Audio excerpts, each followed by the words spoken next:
It is RC Wallace in the building. I'm sorry I missed last week. A bunch of fights, and I just cannot get to them. I didn't even watch none of them. But this weekend, there's two fights that caught my eye, but one that definitely caught my eye. And again, I will not see it. I might see it from my phone. But let's get to them. The first one that it's intriguing, but not so really. Gervonta Davis versus Mario Barrios. Tank Davis is technically moving two divisions up since he only fought one time at 135 versus Gamboa. And then he moved down to fight LSC at 130. Now he's moving up to 140 to fight Mario Barrios. Mario Barrios is a naturally 140 fighter. Tank Davis is more skilled. He's shown that he has power. He has 24 fights, 23 knockouts. The kid has talent, but it's just that he hasn't really shown that much talent since the Jose Pedraza fight. He didn't fight Lomachenko's of the world. He didn't fight Teofimo when he was at 135, or Ryan at 135, or Devin Haney.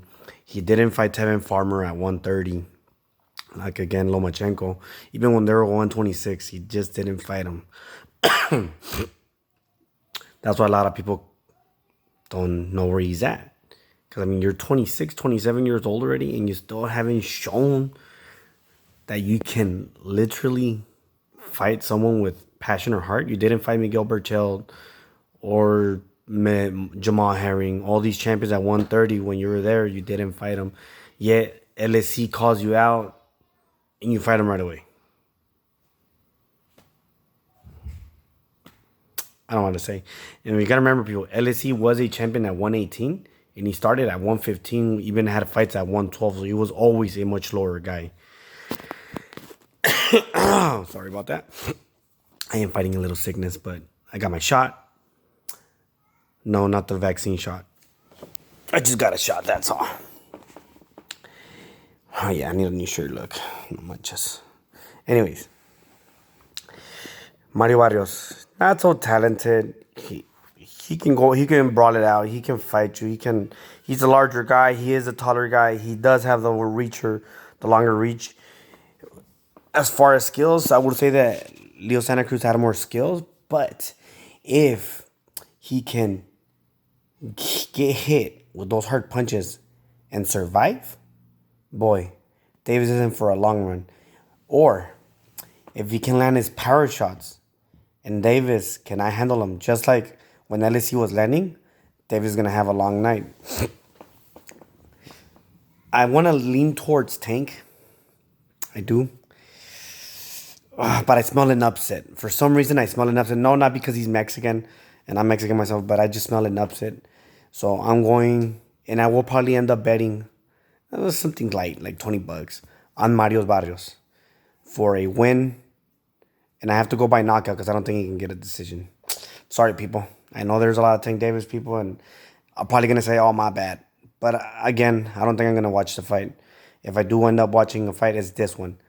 Vasily Lomachenko versus Nakatani, the tall Japanese guy that gave Teofimo some problems. The tall Japanese guys that knocked out Felix Verdejo after being dropped twice.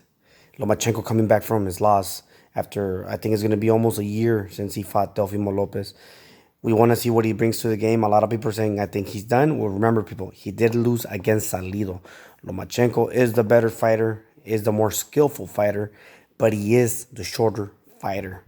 Much shorter. I forgot where Nakatani stands, but he's on the 6'1" maybe. He's a real tall guy for the 130 division, like really tall, really big. So I'm very interested to see what Lomachenko can bring.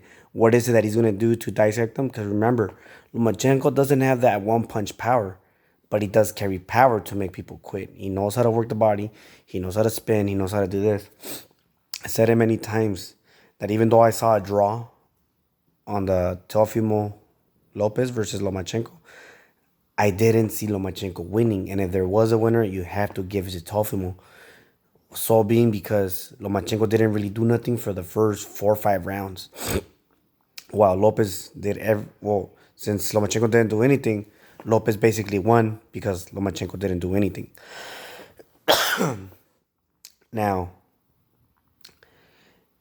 how if I have to go with someone, and if you want to put money and you want to go for the underdog, put it on Nakatani.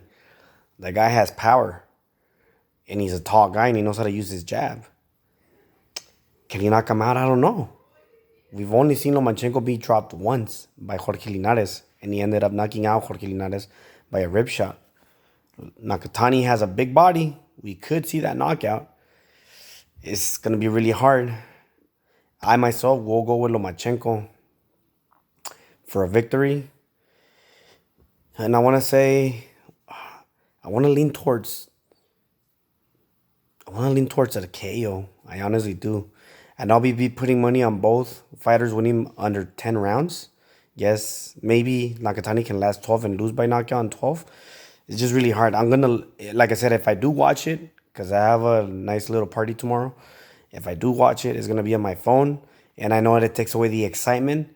But when it's a good fighter fighting, it doesn't matter. Because at the end of the day, I saw Gallito Estrada versus Chocolatito on my phone on a party. And I had so much fun with it that I had to rewatch it.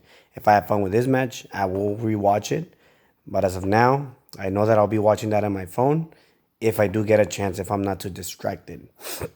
But people, who do you have? One's a okay fight. There's not a pay-per-view fight. Remember that. One's pay-per-view. The other one's a regular ESPN. One's a great fight, which is a Lomachenko versus Nakatani. And the other one's a good fight, which is Barrios versus Tank Davis.